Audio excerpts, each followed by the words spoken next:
Ladies and gentlemen, this is Cat Williams, and you are listening to 3-Point Conversion Radio.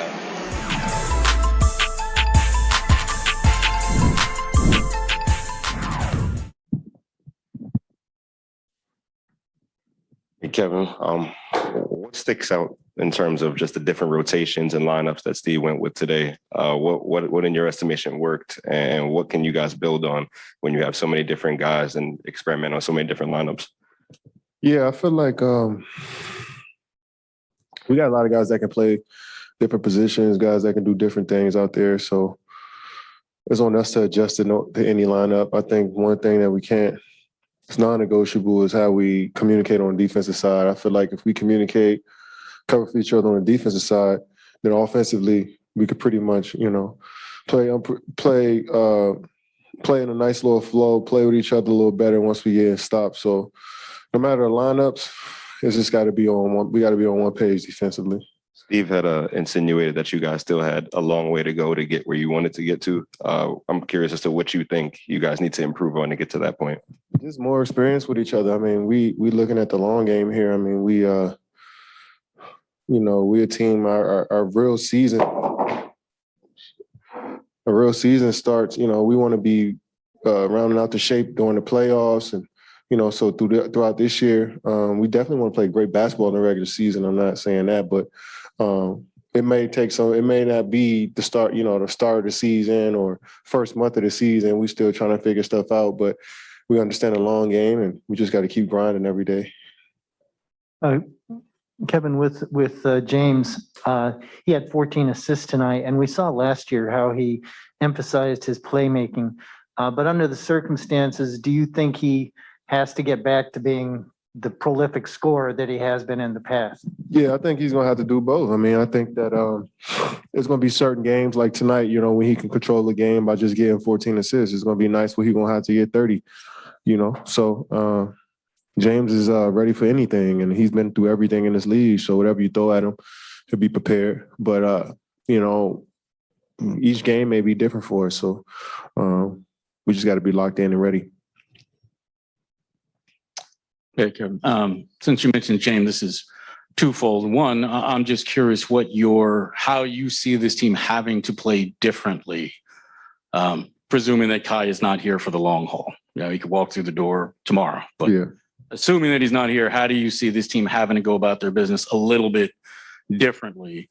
And as it regards to James, do you sense him you have a pretty quiet locker room. Do you sense him maybe being a little bit more of a leader vocally, especially if Kai's not around?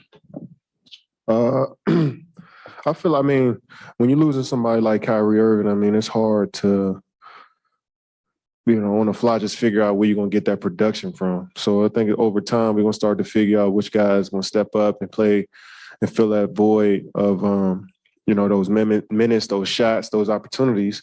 I think we'll do it as a collective. But as far as leadership in the locker room and James being vocal, everybody has good dialogue. Steve is, the main voice.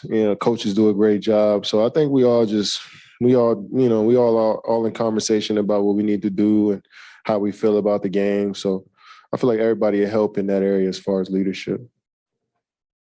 Kevin, I got two for you. Just first on Nick. He had that hot start for you guys, and defensively just kind of seemed everywhere. I'm curious what you thought of his game tonight.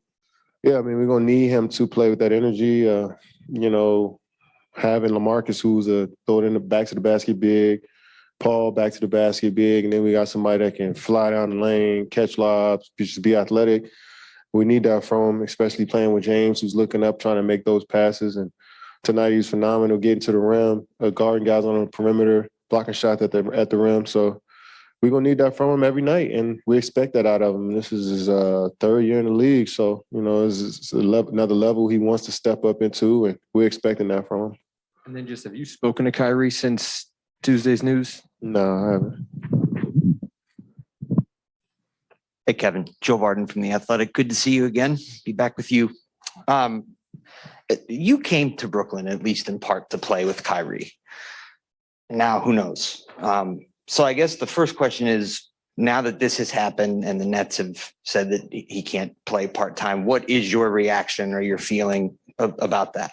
Definitely want Kyrie to be around. I wish none of this stuff would happen, but this is the situation that we're in. And Kyrie made his decision on what he wanted to do. He chose to do what he wanted to do, and the team did the same. And this is on me to just focus on me and do my job. And I let those two parties handle that situation. So I want our whole team together. I want us to be at full strength, but sometimes it don't work out that way, but I'm still positive that things will work out in the best for both parties. And you have said tonight that you guys are going to have to try to figure out how to make up for the production.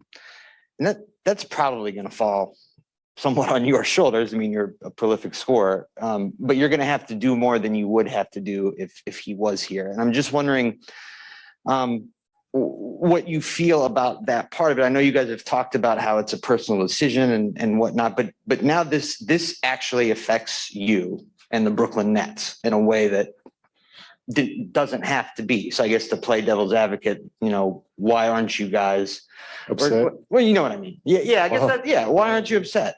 Because we still get to do what we love to do every day. We still get opportunity to play. This is not the ideal situation coming into the season, but some of this out of our control. So what we can do is come in and focus on our jobs every single day. And what is being mad going to do? We're not going to change his mind. You know what I'm saying? So it's like, we'll let him figure out what he needs to do, and the team figure out, what they need to do. And us as players, when we in the locker room, we on the floor, we're going to work with each other. So, life is amazing. So I can't be too mad at somebody making a decision for themselves. That's who am I to get upset at that, So just focus on what we got in this locker room. And when Kai's ready, I'm sure he'll talk to Joe and Sean, and they'll figure that out, and they'll tell us. So until then, we're going to keep grinding. Last one, Brian. Okay. Do you worry about this sort of being a question once the season starts, keep going? Like when you have a team that has maybe like free agency, all year long, keeps getting asked and asked and asked.